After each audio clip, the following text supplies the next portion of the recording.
Hello and welcome to the Ice Guys, brought to you by the Hockey Podcast Network. This is the show that takes you into the world of the National Hockey League. Every game, every day, from a sports betting perspective. With pro handicappers Alex B. Smith and veteran sports writer Jimmy Murphy.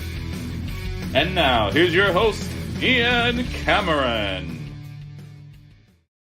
Welcome to the Ice Guys, presented by the Hockey Podcast Network. Monday, January the 10th, Ian Cameron with you. Andrew McInnis will be along momentarily as well. Back for another new week starting today and ready to break down the Monday NHL card. We have 3 games on tap in NHL action for this Monday slate. Of course, 4 of them have been postponed. This was initially supposed to be a 7-game National Hockey League slate tonight.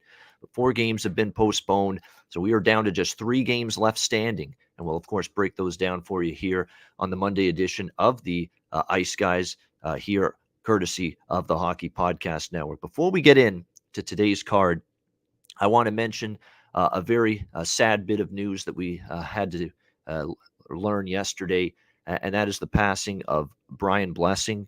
Now, he is someone that a lot of people in the hockey community, in the hockey betting community, and the sports betting community have heard and have known over the years. And I have been able to meet with Brian and talk to Brian multiple times in some of the previous stops and visits that I've made to Las Vegas over the last decade.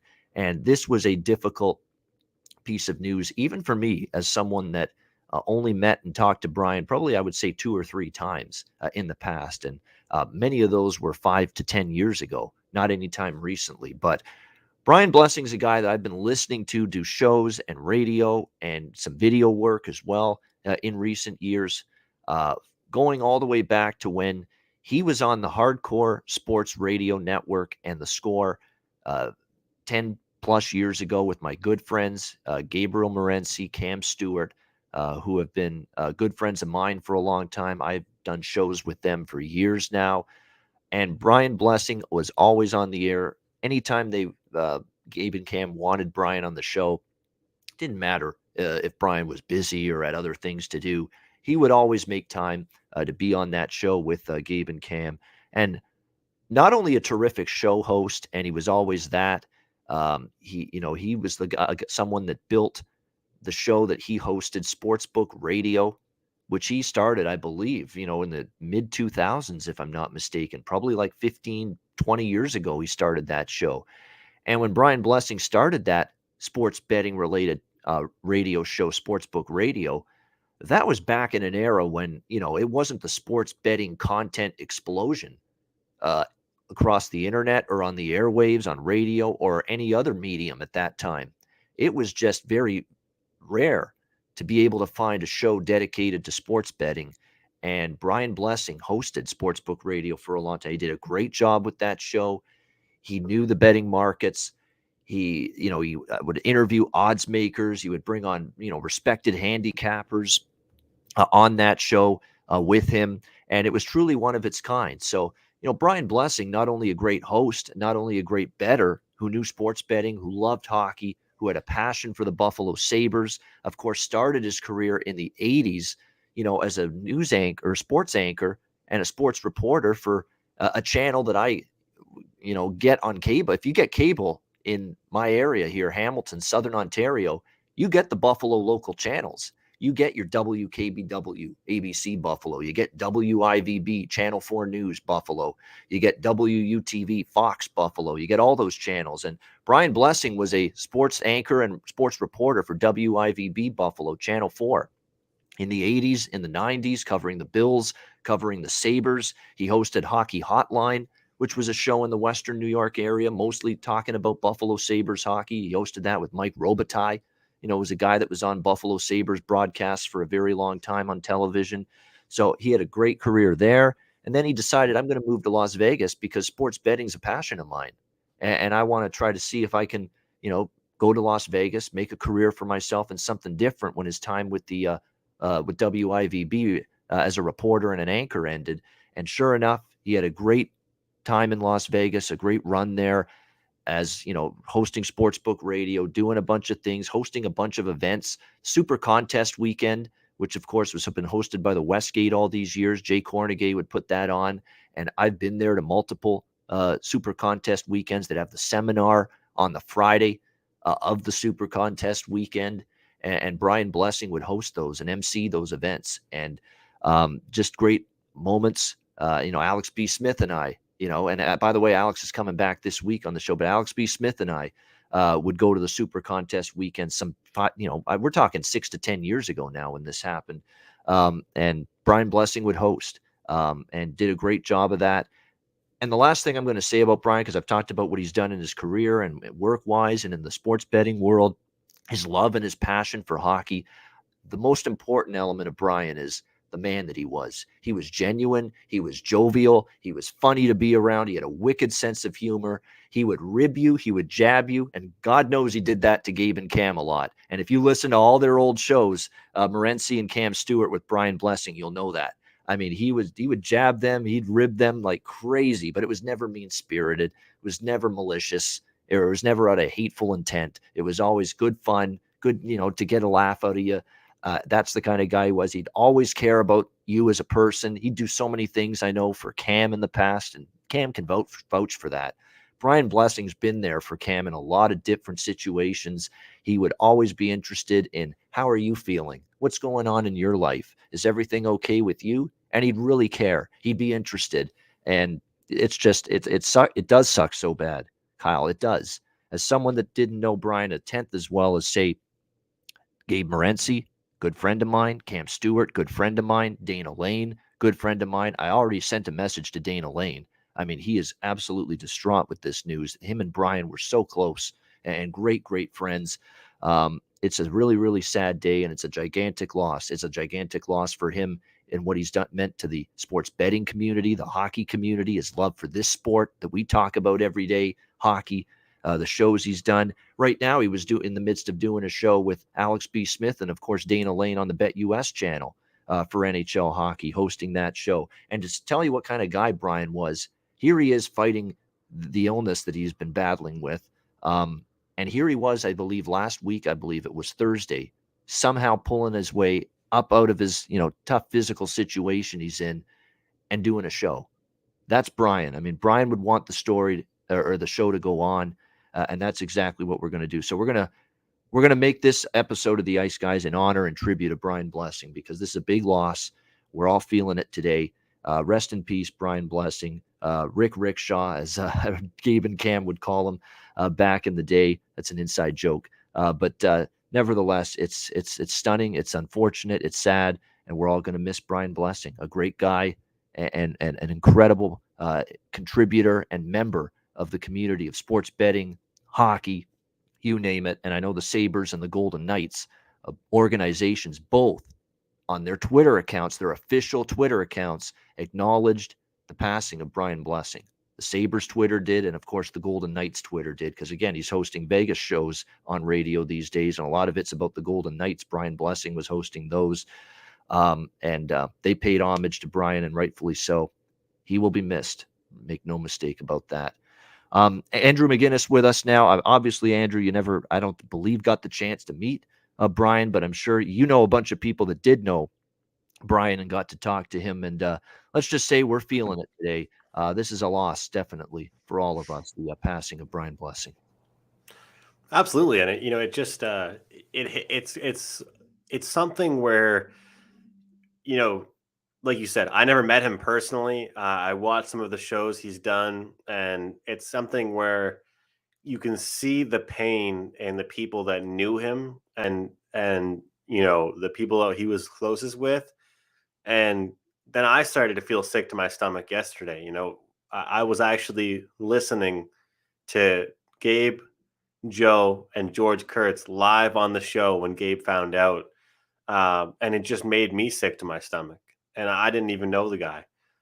So I could only imagine how the people that were close with him, he's got kids, a wife and all that. But, I guess the only thing I can really say is that I've heard just how much of a great person he was, generous, always offering his time to help people, and comedic. And the fact that this guy would come back, or the fact that Brian, I should say, would come back on Thursday to work, to feel a little bit better. And I know Cam and George were filling in for him on Sports Grid, and it's just horrible. So my deepest condolences to his family and loved ones. It's absolutely awful.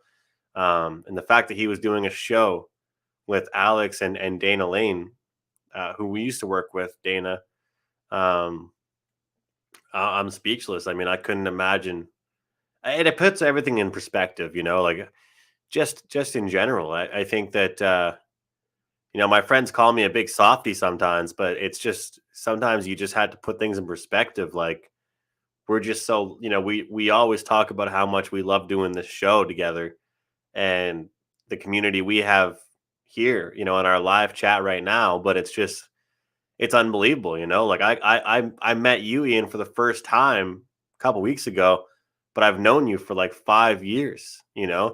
The fact that I can tell so many of my family members and friends and my grandmother that I've made so many friends from all across Canada and America that I've barely ever even met in person once, now finally meeting you, but you were my friend for years before we even met in person ever, and it's very, very, it's great that we're able to meet so many people, but it's also, you meet so many people, and then, seeing what happened and how many people he connected with the powers of radio and social media and stuff.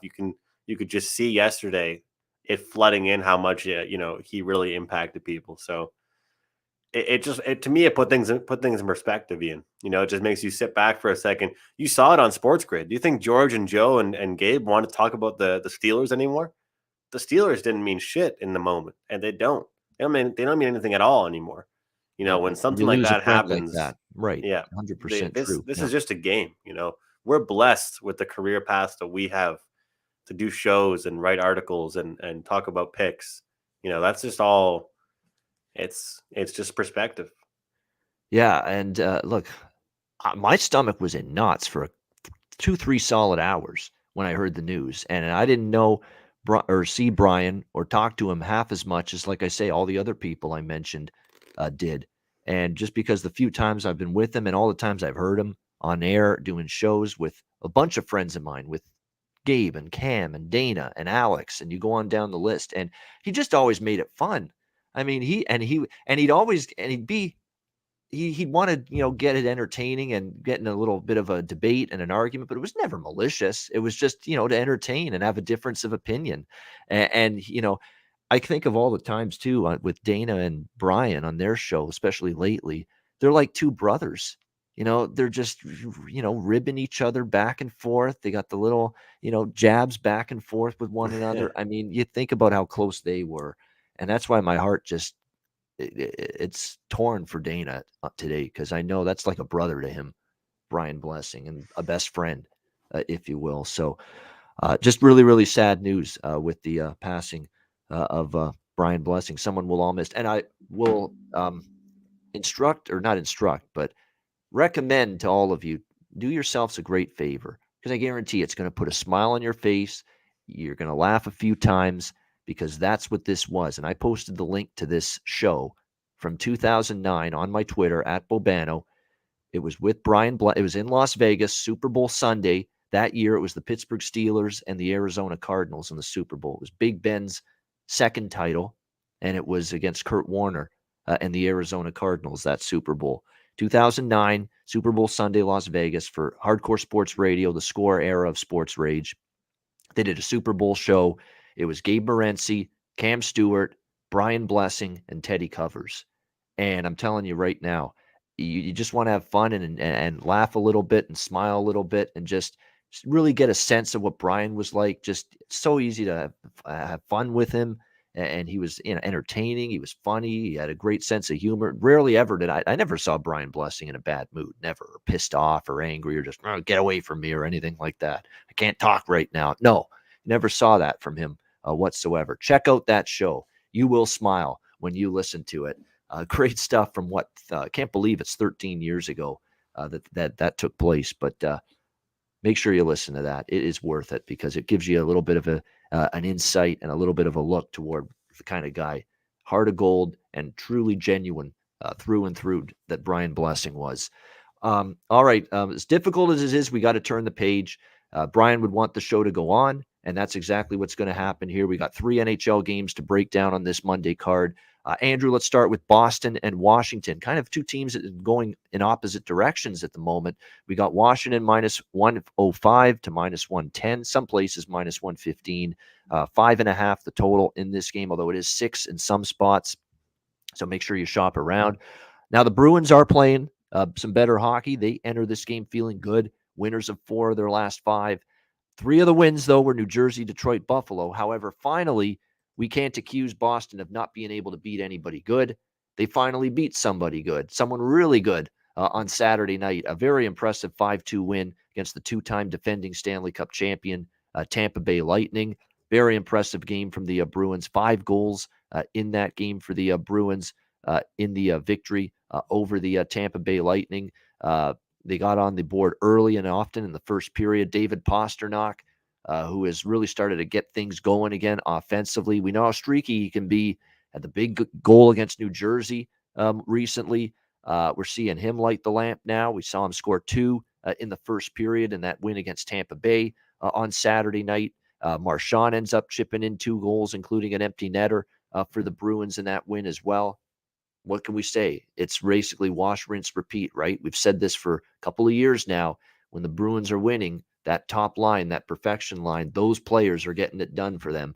And Marchand with 2 goals, Pastrnak with 2 goals in the win against Tampa Bay. So Bruins playing better hockey here. Washington slumping, 3 straight losses for them to New Jersey in overtime, 5-1 to St. Louis.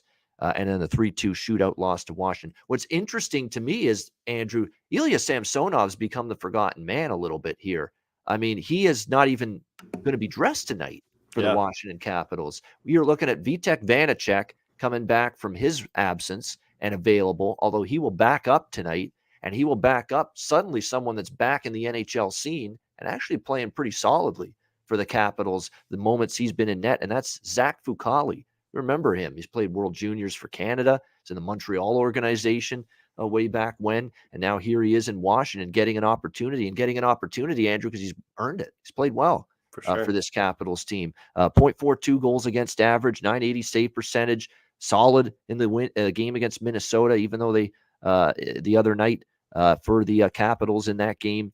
You look at it, St. Louis, he relieved Samsonov that night. It was a rough night for Samsonov. And then he had the shutout against Detroit in his first start for the Capitals. So he's played well in net. And yeah, Samsonov, has had off-ice problems too. Ted, I've heard that same thing. Maybe it's impacting him. Something is, because he's given up 3 goals or more in 6 of his last 7 starts. And that's after what was a strong beginning to the year for Samsonov in net. So we'll see if they can turn things around here. The Capitals are still without, Backstrom's still out, Oshie's still out, Mantha's still out. Dmitry Orlov on the blue line is in COVID protocol, probably not expected to play tonight either for the Capitals. Although, the more I look at it here, there is some good news a little bit on the horizon here, is that Backstrom has been removed from the reserve list ahead of this game tonight. So there is potential for him to return. And the same thing goes for TJ Oshie for Washington. So keep an eye on this. They might be able to return tonight. I don't want to say for sure because these things are being decided upon at the pregame skate 30 minutes before puck drop in a lot of instances. So possibly they're in. They're kind of on the trajectory of playing Backstrom and Oshie, but I don't want to say for sure until we absolutely see it. We know they're much better with Oshie. That's true. I mean, I've said that multiple times. I mean, even Melissa said that when she joined us as a guest on Saturday, how important Oshie was to this Capitals team. So I just get that sense it's a Capitals type of spot here. They need to stop the bleeding. They need a win. Is Boston going to bounce potentially in the wrong direction after one of the biggest wins they've had in a while against Tampa? Quite possibly. I do have a small bet on Washington here at even money.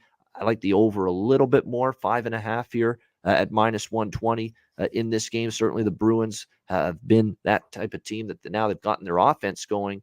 They're still a little bit sometimes difficult to trust at times in their own zone. Keep in mind, they've got some injuries on the blue line. Forbort, Connor Clifton, and Zaboral are all out. Good news is McAvoy, who's missed the last 2 games, Charlie McAvoy for the Bruins, will return tonight and be in the lineup against Washington. So kind of against the grain. I don't love it because Washington's slumping. Boston is playing better, but I do like the Capitals a little bit, and the over probably a little bit more than the side here. 5.5 minus 120. Andrew, your thoughts here? Bruins taking on the Capitals. You know what? This card is not one that I have any major picks on, Ian. I had a pretty good weekend of NHL betting, and this card, there's some tougher games here, but there are a few plays that I like, and it's a small play for me on the Bruins in this one. And look, I just the interesting thing for me in this game is that I actually liked the Capitals in that game against the St. Louis Blues.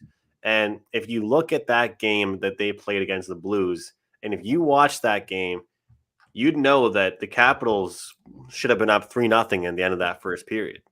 They ended up losing that game 5-1. That's one of those ones, in my opinion, where if you watch that game, the scoreboard doesn't dictate how that game went. So to me, I think that when you look at a game sometimes like what's going on with the Washington Capitals right now, it's kind of like if you see a basketball player getting all these open jumpers, but they're just not falling. Do you start getting behind that team because they're going to start falling, or do you continue to fade them? And to me, that's kind of what I'm seeing here tonight. I'm just going to fade because 3 straight losses, 2 of them by 1 goal, 1 of them by kind of a rout. I think that Boston's turned it on right now. Defensively, they've played pretty well on a larger scale. And that top line, like you mentioned, is getting it going and starting to look like that line we know they're capable of being. And, the whole goaltending situation, look, I'm a Fucale fan. I talked about it before, watched him play a lot. But all of a sudden, you're the number 1 guy for a few minutes. I mean, that's the thing. You break these records. You have 2 good, you have 1 good start.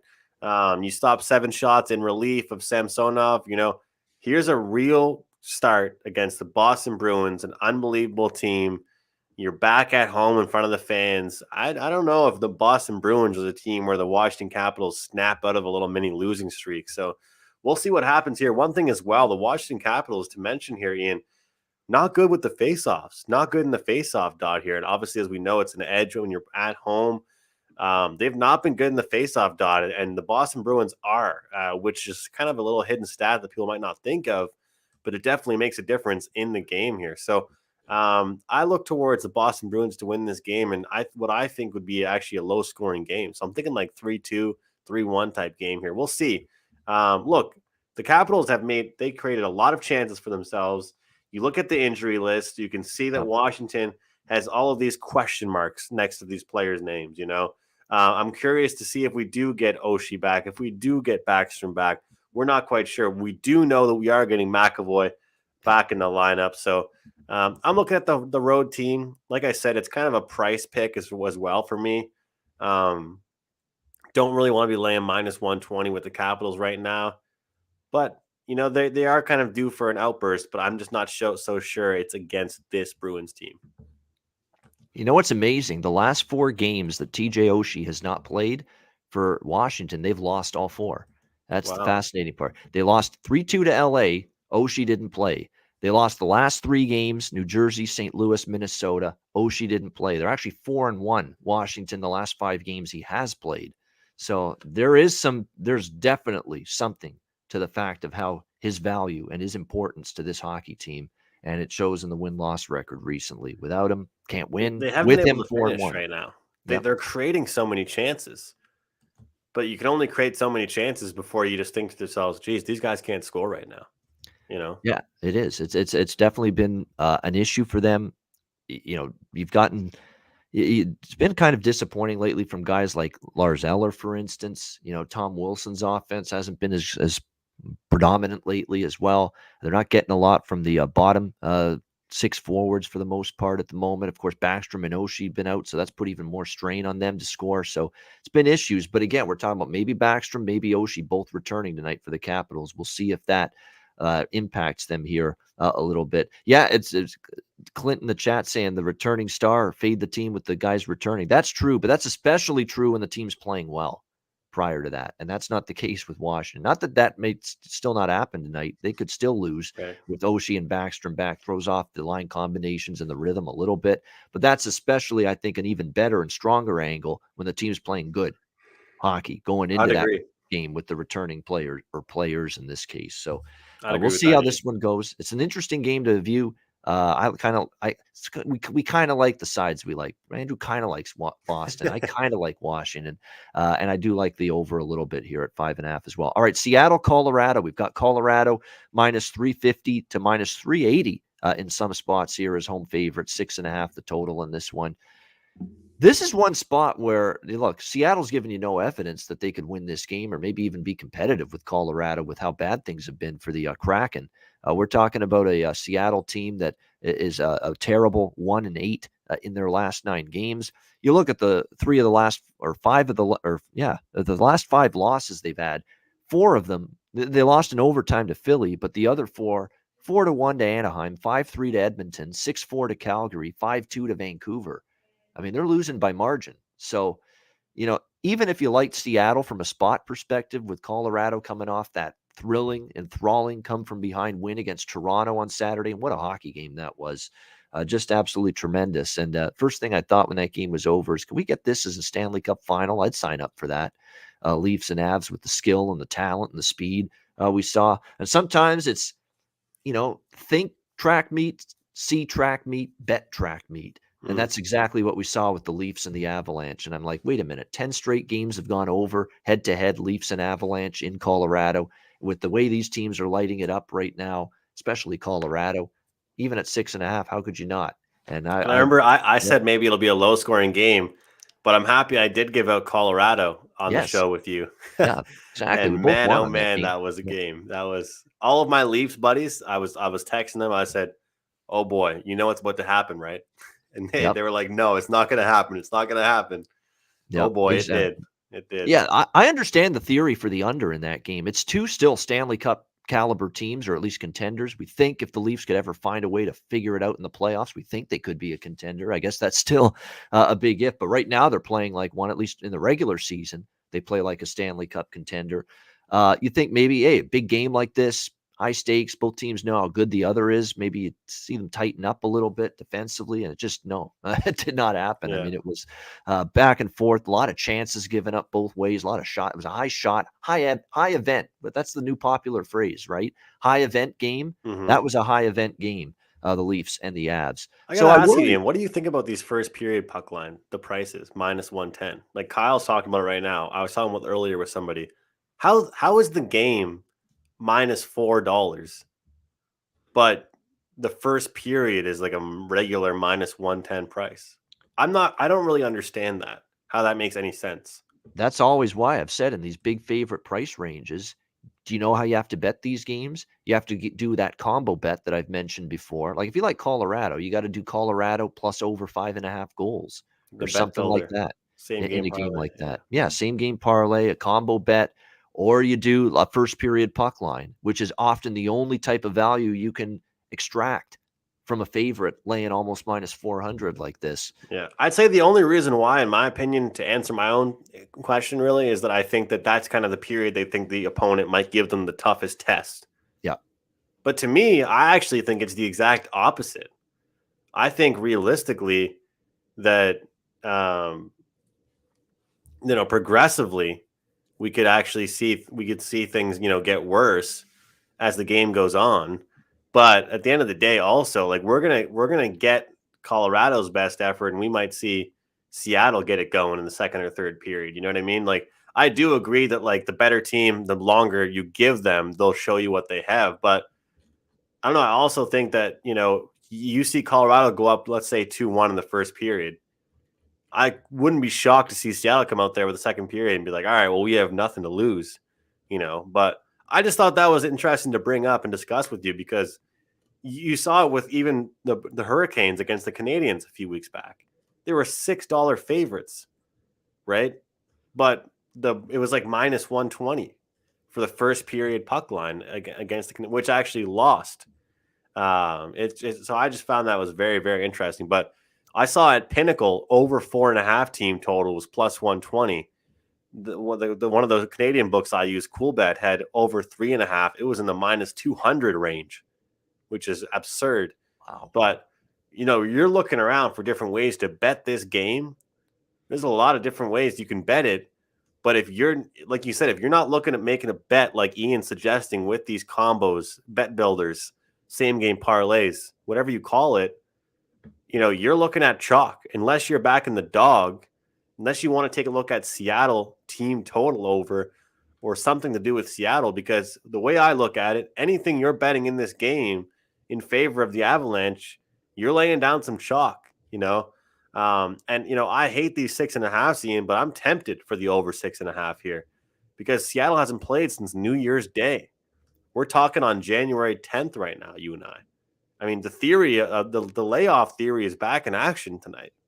I was telling people, the advice that Alex B. Smith gave that he recommended I've never thought of betting first period live overs before until Alex talked about it with us. If we see 3-4 minutes with no goals, all of a sudden we're getting that first period over 1.5 at minus 130, 35. Sign me up for that. Early, because I think that, we're getting 2 right now at plus price or minus 160 for a 1.5. I'm not going to pay 160 for a 1.5, but I might wait and try and get a minus 130 or 40, 1.5. But what are your thoughts on the over here? These two teams here haven't played since New Year's Day with the Kraken. Absolutely. Like I say, I don't know if I love this over as much as I love the Toronto-Colorado over, but that's the bet for me. I've already locked it in, 6.5. And the reason for that is because the one thing for Colorado that I worry about is a little defensive letdown after the win against Toronto the other night. I mean, it was a big win for them. Seattle is full of energy, 9 days since their last game. So this is one of those long hiatus type of situations. They haven't played since New Year's Day. So they are going to be, I think, definitely full of it. They're going to have definitely good legs. And look, in terms of energy and be rested, should come out flying. And that matters. I mean, this is actually a good thing playing in Denver, where the thin air altitude gets you in the third period. I think that's what happened to Toronto, too, a little bit. They just hit a wall a bit. You could tell they weren't skating, and they weren't out skating Colorado in that third period like they were early in the game. I'm telling you what, it's an adjustment, especially for a team like Toronto. You play in the Eastern Conference, you only play in Denver once a year. And in fact, you didn't play in Denver last year because it was the Canadian division, and because of COVID-19 protocol, you never played an American team last year. So really for the Leafs, it had been 2 years since they'd played in Denver. And man, that hits you like a ton of bricks. I mean, it's all of a sudden like you're skating in mud or quicksand or whatever you want to call it when you get to the third period in that thin air and altitude. That's why those spots when you're playing in Denver, especially on a back-to-back, whether it's the Nuggets in the NBA or the Avalanche in hockey, those are tough on teams. You just don't have the stamina, especially later in the game as the game goes on, to really keep up with the pace the way it was earlier in that game, as it was for Toronto Saturday. So I like the over here, 6.5. I think Seattle can contribute a little bit. It is worth noting here going into this game tonight, Pavel Francouz is going to be in net here for the Colorado Avalanche tonight. Came in, entered the game against Toronto in relief of Darcy Kemper, who got pulled. Not so much that he was bad, but look, Colorado didn't have a good first period. Toronto jumped on them. I just think Jared Bednar was looking for a spark, something to change the momentum of that game. And Francouz played very well when he entered that game. He only gave up one goal after that on 19 shots and gave Colorado that opportunity to try to bounce back in that game. I'm not seeing anything in terms of COVID protocol or injury for Darcy Kemper. This is just a decision to you know what? Francouz is healthy now. He came into the Toronto game and played well in relief. Let's give him the start here against Seattle tonight. On the flip side, the part of me that's worried about the over a little bit is Grubauer against his former team. If there's ever a game that he's chomping at the bit to be on his game and play well, it's here in Denver. His return to Denver against Colorado against his former team. But boy, I mean, he's had a rough season. I mean, you're just going on a what if that he's fired up to play in Denver against his former team when you're seeing his numbers. This ain't no Marc-Andre Fleury. No. I mean, Marc-Andre Fleury, I think, has shown me the ability to bring a good game, especially when he wants it. I know Grubauer is probably going to want this one tonight, but my gosh, I mean, you're talking about a 9-start streak for Philip Grubauer of 3 goals or more allowed to the opponent. I mean, and now you got to play this Colorado, and it doesn't have Landeskog. That is a good point. Landeskog's out tonight, so there's going to be some shuffling slightly for the Avalanche in this game tonight in terms of their forward lines. Last check, it looks like it's going to be Burakovsky moved up to the top line to play with Nathan McKinnon and Mikko Rantanen tonight. So looks like Bednar is going to give Burakovsky that opportunity. But even with Landeskog out, they get Val Nichushkin back. He's going to return tonight, and he'll play with Kadri and O'Connor on the second line. Nicholas Aubé-Kubel, Alex Newhook, JT Compher, the third line. And then fourth line pretty much stays intact. Curtis McDermott, Tyson Jost, Darren Helm. That's what you're looking at up front for the Avs tonight. So, yeah, you missed Landeskog. Of course you do. But again, without your captain, especially first game, you often see teams rise up, and it's not like Colorado doesn't have forward depth, right? They've got it for days. So I'm going to stick with it here. Over 6.5, -120 in this one. Andrew, I know you talked about the game already, but final thoughts here, Seattle, Colorado. Yeah, we need Seattle to contribute for the total. I always say it takes two to tango, but I expect the energy Seattle should have and the motivation after what was it, 5 straight losses. Since the last time they've played, the energy should be there, but also the sloppiness should be there, and they'll make you pay. Colorado, I was saying to a friend yesterday night, we were talking about the slate for today, and we were kind of saying like, well, when will we see Colorado slow down? And then we started to say to each other, why? Why do we even think like that? I mean, sometimes you just look at it and you think, you know what, this isn't the spot. This isn't the spot. And when this team wins, their team total hits. When they win games that are electric, it's usually high scoring. It's to nobody's shock, and great on you for following the trend, that game against Toronto was just an absolute goal fest. It looked like pond hockey out there. And I think that, we're going to see a motivated Seattle. I think it really fits the criteria I've used a lot this year with the long layoff, plus 4 or 5 days for an over. And, one interesting stat I had to get out real quick, Ian. Cale Makar would be the leading goal scorer on the Seattle Kraken if he played for them. How about that? I looked that up today. That's hilarious, I thought. Cale Makar is unbelievable. No, and that's the issue. And they've got some injuries up front, Seattle. So the big if is Seattle going to be able to get on the scoreboard here against Colorado and Francouz when you've got Jaden Schwartz out. You've got Wenberg's played well for them at times. He's possibly out tonight. Game time decision due to a COVID protocol. And Vince Dunn on the blue line, by the way, who would be a big loss, by the way, if he doesn't play tonight. He's actually been one of their steady eddies, if you will, on the blue line for the Seattle Kraken. So he may not be available for this game tonight, which would be significant when trying to defend that Colorado team. And here's why, Andrew, to your point, you're saying, well, what people are waiting for Colorado to stop scoring 4, 5, 6, 7 goals a game. Here's why they've done it now for 8 to 10 games straight. They've been healthy. The blue line has their top 4 mobile, puck-moving, offensive-minded defensemen finally healthy, all for a consecutive stretch of games like this. I'm talking about Makar, Bowen Byram, and Samuel Girard. All of those guys have tremendous offensive instincts. And I'm going to have to start throwing Devon Taves into that mix too.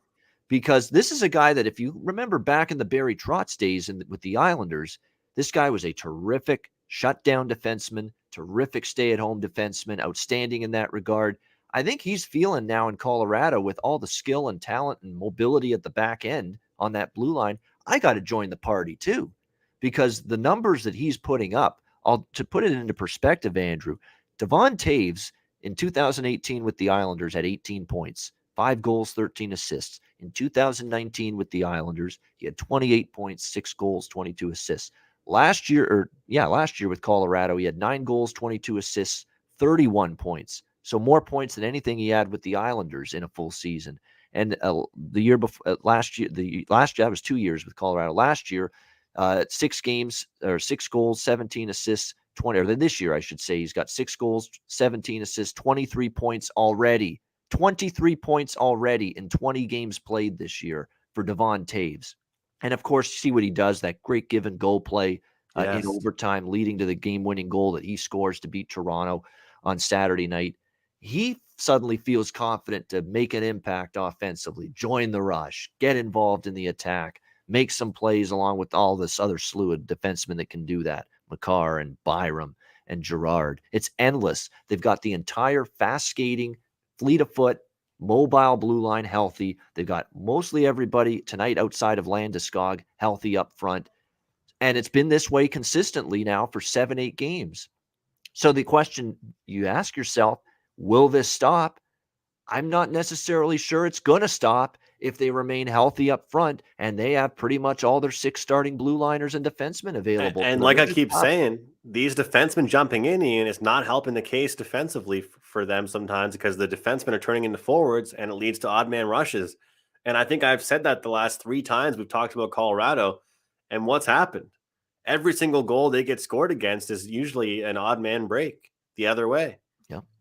It's never a 5-on-5 goal. I mean, sometimes there are, but if you look at some of the goals the Maple Leafs scored that night, they weren't all beauties. You know, they weren't all real nice goals. It was, you know what? This guy forgot to mark his man. This guy forgot to fill in for Makar at the blue line. That's what happened. And if you look at the games where they're, getting scored on by some teams, which hasn't really been that much recently, like, looking back, that Philadelphia game where they won 7-5, that was as sloppy as it could get in that game. But there's so much talent on Colorado. And let's be honest here. If we're talking about NHL futures for a second, neither of those teams, Toronto or Colorado, is a team that we want to be impressed with if you're playing in these types of games. Playoff hockey is so much different. All jokes aside, I love having my fun with Leaf fans because they give it to me with the Montreal Canadiens. But I can't take any team seriously that's consistently involved. And I've given respect to the defense, and it for the Leafs this year on the show. But it was almost too predictable. I thought we might see. I wanted to see an under. I thought we were going to see it, but same thing with Colorado. Like the difference between Colorado and the Leafs is that on a night in, night out basis, this team is scoring 7, 7, 7, 4, 4, 4, 7, 5. They make it look easy scoring 4 or 5. It's almost like a shock to nobody if their team scores 6 goals. Yeah, I mean, it's absolutely true. And with Colorado, look, Colorado is going to have a few nights like any team does where maybe they get the chances still and tons of good looks, quality, chances, quality shots on goal, a lot of rubber at the net, and the puck just doesn't go in. That's going to happen a handful of times to every single team. And Colorado will have one of those nights where, hey, maybe we didn't play that bad. Maybe we still generated a lot offensively, but we only scored 2 goals. It was just one of those nights the puck didn't go in or the goalie was pretty good at the other end. But I'm saying just in terms of generating those high-quality chances, I think as long as they stay healthy up front and stay healthy on the blue line, like they have the last, 7 to 10 games, they're going to generate their chances. And they're going to have a good chance to hit 4+ goals in a lot of those games and pay off a lot of those chances because they just make those quick plays. The brain thinks quick, feet move quick, and they just make those plays that stay one step ahead of the opposing team trying to defend them. Yeah. I think that's what you see with this Colorado team. Chemistry. Night in, night it's out. Huge on the team. It's huge for them. Yep. No doubt. So I think we both kind of make a case for the over here tonight with Seattle and Colorado here, 6.5. I nothing to do with the side. I mean, it's just too much of a price. It's not like it's a terrific Colorado spot off a huge comeback win against Toronto, but am I really going to trust Seattle to go in there and win? I can't with the way they've played lately and the layoff. Who knows what you're going to get from the Kraken? I do think we'll get sloppy play because of the fact it's been 9 days since we last saw them in game action. Well, it's funny, and I know we got to get to the Rangers and Kings game here in a second, but one thing I did think was kind of, I'm looking at this board, right? We're looking at this game, and initially I was like, you know what? It might be a kind of a sneaky contrarian play to look at a team total over for the Kraken. Then I said to myself, dude, you could easily see like a 5-2 win for the Colorado Avalanche, and it would not surprise anybody in the world. If you like the team total over for Seattle, I was like, you know what? Just take the full game over because, both teams are going to get theirs, I think. But it also wouldn't shock me if Colorado just blew them out. And I'd feel very stupid if I had a team total over for Seattle and Colorado won like 7-2 or something. Yeah, it's funny you mentioned 5-2. The last game for Seattle before the pause that they just had, 5-2 loss to Vancouver. Right? There you go. It can happen. No question about that. So interesting game, though, because Seattle off the layoff, we'll see if this should be probably a high event game. That's the thing, too. If you're going to bet an over 6.5, you have to predict a high event game, and I think this could be one of those high event games here tonight. And another last point I want to make about belaboring the point I made initially about Colorado and how they think quick and they move their skates and their feet quick, and it stays one step ahead of the defense, and that's why they score so many of their goals. Defense can't react because they just think the game so quickly and they move the puck so quickly and they skate so fast. Look at the goal for the play that Mikko Rantanen made against Toronto behind the back of the net. Backhand pass through the legs. Toronto can't. That's indefensible. And that's nothing Jack Campbell can do in that situation. That's just high intellect. He played very well too, Campbell. Exactly. Fast thinking, a great play, behind the legs pass, out in front, bam. Campbell's still looking for the puck, thinking they were going to wrap it around the other side. There's nothing Toronto can do defensively there. You can't say, oh, the Leafs, what a joke defensively that was. No, that's just a highly skilled, tremendous play and a quick thinking, rapid fire decision. Rantanen, fire the puck between my legs, backhand from behind the net, out in front. Nobody, no defenseman, no goaltender, including Campbell, could react to that. No way, no how. Those are the kind of plays Colorado makes, Andrew. Yeah. Yeah. And they make it consistently. Yeah. Nobody could react to that. I'm happy I don't have as much to say about the next game. We've spent a lot of time on this. I know. Let's jump into the Rangers and Kings. We will, exactly, because you're right. 3 games, but that's the nice thing about a short card. You could really, really dissect them. Definitely. And I enjoy the back and forth with you instead of just one person saying one thing and moving on, but yeah, because when it's a bigger card, we got to keep the show moving. We can't have it 2 hours or anything like that. But when you can just talk about the 3 games more in depth, like on a shorter card like today, it's definitely great to be able to discuss them in depth. How about our last game? Here we go. New York Rangers, Los Angeles Kings, even money both sides, 5.5 the total in this game. The LA Kings, I want to give them their due here. We've seen this LA Kings team play some pretty good hockey, better hockey of late at home here. They've really been doing well here at the Crypto Arena lately. 3 wins in their last 4 at home: Vancouver, Philly, and Detroit. However, the one loss was to Nashville, and that was the best team of the bunch there that they played. I like Vancouver too, because they were playing better as well during that time. But still, you get my point. A lot of these wins, Washington, when they beat Washington, they were struggling. The LA Kings, they lost to Florida, or actually they beat Florida, but they lost to Carolina after that. The Florida win, I want to mention that because I remember it. 4-1, they beat Florida. Florida was ravaged, absolutely ravaged at that time. So you could poke holes in a lot of these Kings wins, the bottom line here as of late. Rangers, 4-1 win against Anaheim on Saturday night. Very solid win. Man, they didn't give Anaheim anything. 14 shots on goal for the Anaheim Ducks in that game. 40-14 in favor of the Rangers. So you talk about cleaning up the defensive game after a disappointing setback against Vegas, 5-1. Boy, the Rangers did that. One of their better team defensive games of the season. We'll see if they carry that over here. Kind of makes me think that the under might be your low-scoring game of the night, potentially, just because you saw that great defensive effort. I think we're probably going to see in net for the Rangers again, Georgiev. I don't know if Shesterkin's going to be ready for protocol. He's got to go through those 2 negative tests in a row before he comes off protocol. Will that be tonight? That remains to be seen. They've got Georgiev as the projected starting goalie. It'll be Cal Peterson in net tonight for the LA Kings. That is confirmed. Keep in mind, the Kings still a little bit shorthanded on the blue line. Edler, Sean Walker in particular, out on the blue line. A couple key depth forwards for the Rangers also missing. We know Blaze been out for a while, but just recently, Julian Gauthier, Dryden Hunt, Ryan Reeves on the COVID protocol list for them. Dryden Hunt's actually had a nice season at times for the Rangers this year, so they miss him a little bit.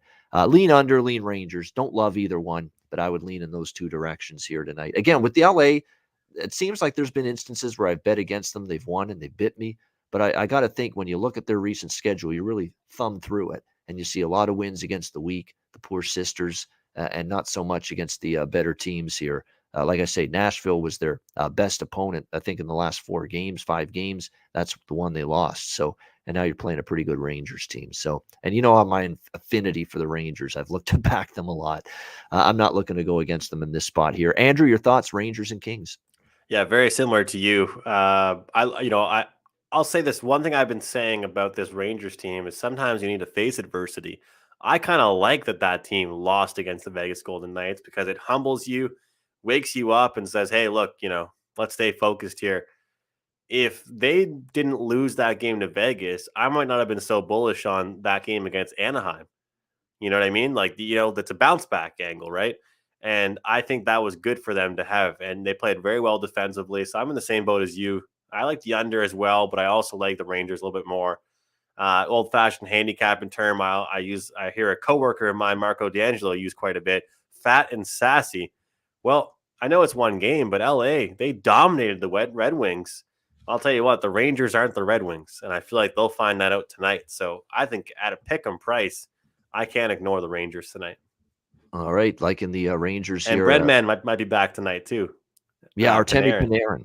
Good point. Very possible that he is back. Actually, we will confirm that right now. He's exited protocol, which means he's probably going to play tonight. Now it's not confirmed he's playing, but he's exited protocol. He cleared protocol yesterday for the New York Rangers. So obviously that's a significant return. Obviously for them, for a team that's already certainly got their share of firepower up front with the likes of Capo Caco, Mika Zibanejad, Ryan Strome, Chris Kreider. Lafreniere's starting to pick his game up a little bit. He is looking good out there, yeah. Absolutely. Not only scoring, but making plays, setting up his teammates. He's been doing that a lot better lately as well. Philip Hedl, I'm impressed with his play as a depth center on this team as well. He continues to play solid for the New York Rangers. So I've been impressed with their time of possession, the way they maintain possession, and because they're not really a huge That's team. The way Gallant wants to play. Puck possession, keep the puck, and because if you have the puck, good things are going to happen, and bad things won't happen if you have the puck. Yeah. The way they maintain possession behind the net. They're really, if you notice, they love being from behind the net. The players will cycle the puck behind the net. The goalie's constantly looking this way, looking that way, has no idea where the puck is. And then they chip it out to the point, slap shot from Trouba, and they try and chase for rebounds. So I think it's worked out well for them. And, the thing is, the Kings have good defensive forwards, but I don't know if they can trade chances with the New York Rangers. Does the road trip factor mean anything to you here, Ian, at all for the Rangers? It was something I considered, but yeah, I mean, you look at it, the road trip's a long one. It's not over after tonight. They go to San Jose after this, and that game is going to be on Thursday night, January 13th. Then they go to Philly back east on Saturday, and that's a road game. So if they win tonight, the San Jose spot would be the dicey one, where maybe that's the spot you just back off. Or just over. Yeah. Yeah, I mean, in San Jose, certainly a team that struggled defensively in their goaltending, whether it's especially Reimer lately. I don't know what's happened since the Christmas break, but it's been a totally different James Reimer in net for the San Jose. Too much rum and eggnog, maybe. Yeah, I think so. Or just, I don't know what it is, but too much celebrating, too much fun at Christmas time. I don't know what, but it's not the Reimer we saw prior to the Christmas break, where he was actually having a pretty damn good season for the Sharks. Not so much since the break. So that's up next for the Rangers, and then they play in Philly after that. And let me see, do they have any other road games after that, or do they go home after that? Yeah, they go home against Toronto after that game in Philadelphia. And that Toronto game is not until it looks like, that's going to be on Tuesday. Or Wednesday even. Yeah, that's going to be a Wednesday game against the Toronto Maple Leafs at home. So after the Philly game on Saturday, January 15th, the Rangers are back home against the Toronto Maple Leafs next Wednesday, January 19th. So they get a little break. That's the nice. Keep an eye on those scheduling situations. Not all first game back home after a road trip spots are equal. Mm-hmm. All right. You got to look. Is there a day off following the road trip? 2 days off, 3 days off? Getting more downtime. It's better for the team coming off that road trip. I'll tell you, Ian, that's been the bulk of my success the NHL season, has been these scheduling spots. If you're a scheduling or situational handicapper, I think that you're doing better right now than some of the analytical guys, because sometimes these spots that don't make sense, like yesterday, for example, I had the over in that Ducks and Wings game. I know it didn't fly over by any means, but when you look at that game, it was two teams I thought that Saturday night got embarrassed. And they play again Sunday. Some might say, you know what, those two teams played horribly. Why should I think they're going to go over? The urgency. The Maxime Comtois said that we can beat the other team, right? Yeah, exactly. You think you can get up for it. And Comtois said it at the end of the Saturday night game against the Rangers.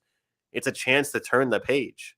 Yeah. And they did, Yeah, and turning a page, and because they know we score one goal against the New York Rangers, we're not going to win any hockey games scoring one goal. And that's the way it is. Now, obviously, they gave up a ton of shots as well. They wanted to clean that up, but they wanted to obviously play with the puck more and be assertive and get more offensive zone time and chances, and they did. They played that way, and kind of Detroit played that way after. Because look, they got outshot 27-2 in the first period against the Los Angeles Kings. So what Yes. are they thinking early in the game? We got to get our offense going a little bit. We can't have 2 shots in the first period. Yeah. We gotta quadruple that, 6 Yeah. times that.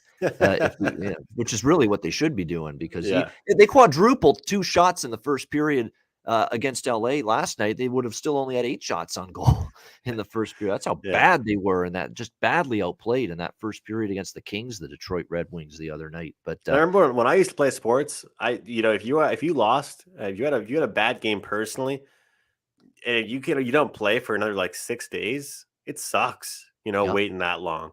You'd rather, I got to make up for that bad game I just had for my team, So, yeah, absolutely. It's definitely an interesting development there. Yeah, someone in our chat, Ralph Bryant, mentioning the fact that, yeah, for Colorado, they play in Nashville tomorrow night. It's actually, I think, a game for Colorado where they're actually looking to avenge a loss, and their only loss like the last 10 games was to Nashville, 5-2. So yeah, that game is of significance.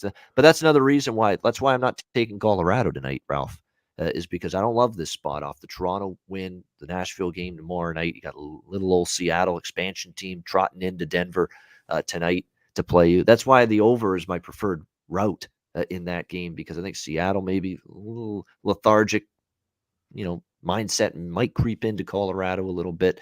They get their at least a few goals, in Colorado, even if they're kind of not at their best, they're still at home, you would think, going to find the back of the net quite a bit here against Seattle. So, but I understand the spot, Ralph. No doubt about it. Not a Colorado spot, and you got to lay minus 380.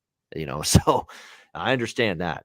There's no doubt. There's no Avalanche bets at all for me tonight. None, zero. No first period bet, no puck line bet, no regulation bet, and sure as fuck, no money line bet at minus 380. You Right aren't laying now. that price, eh? No, that's just not going to happen. Not anytime soon. Not in my lifetime. Great stuff, I Andrew. What a wouldn't do show. it if you gave me $400. Yeah, I still wouldn't lay Yeah. that kind of price. Absolutely right. Great stuff, Andrew. What a discussion. Only 3 games, and yet we still went an hour because we really wanted to dive into them. Fun Of course, show, we man. paid our tribute as well to Brian Blessing at the beginning of the show, which I wanted to do as well. Before we wrap it up, a reminder, DraftKings Sportsbook, official sports betting partner of the NHL, and also great partners with us here at the Hockey Podcast Network and the Ice Guys. A reminder that new customers, you can get involved with DraftKings Sportsbook. All you need to do is basically bet $1 on any NHL game and win $100 in free bets if either team scores a goal. That's all you got to do. So get involved with that. Take advantage of it. If DraftKings Sportsbook isn't available in your state, you can still play for huge cash prizes all season long with DraftKings Daily Fantasy Hockey Contests. DraftKings giving all new customers a free shot at millions of dollars in total prizes with their first deposit. Download the DraftKings Sportsbook app now. Use promo code THPN. Throw down $1 on any NHL game. Win $100 in free bets if either team scores a goal. That's promo code THPN this week at DraftKings Sportsbook, an official sports betting partner of the NHL. Must be 21 years of age or older. Must reside in a DraftKings Sportsbook state. New customers only. Minimum $5 deposit and $1 wager required. One per customer. Restrictions apply. See DraftKings.com/sportsbook for details. Gambling problem, call 1-800-GAMBLER. Download the DraftKings app, sign up for an account, use the promo code THPN. All right, it is time for best bets. 3 games to choose from. Andrew, we'll start with you. Monday night best bet. What do you like? I'm going to rock with the Bees, the Bruins on the money line. I just, you know what? I think Washington's created chances, but their inability to finish has just kind of gotten me off them for a second here. I think the Bruins are getting hot. I'll take them on the plus 100. All right, Boston Bruins plus 100. Best bet for Andrew McInnis here on this abbreviated Monday NHL card. I'm going to go with the Seattle, Colorado over 6.5. There's nothing I love tonight, but of the best of the bunch, if you will, on a small card, it's that one. Seattle, Colorado over 6.5. Seattle 8-5 to the over on the road this year. Colorado 10-4 to the over at home this year. Colorado, we know how they've been trending totals wise, 8 or 7-2-1 to the over in their last 10 games. Seattle's been surprisingly one of the stronger over teams, believe it or not, this year, 21-10. In fact, these two teams combined, how about 42-17 to the over this season? That's excluding pushes, 42-17 to the over, Seattle and Colorado combined. So Kraken, Avs, over 6.5 for me.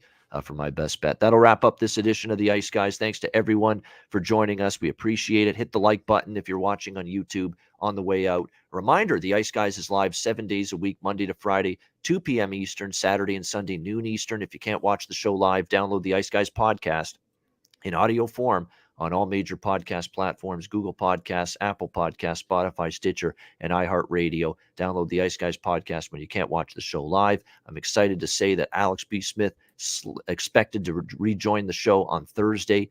We're definitely looking forward to having our friend Alex back with us here on the Ice Guys later this week. For Andrew McInnis, I'm Ian Cameron. Have a great Monday night. Enjoy the games and good luck. And enjoy the college football national championship game as well. And we'll talk to you tomorrow on Tuesday for another edition of the Ice Guys presented by the Hockey Podcast Network.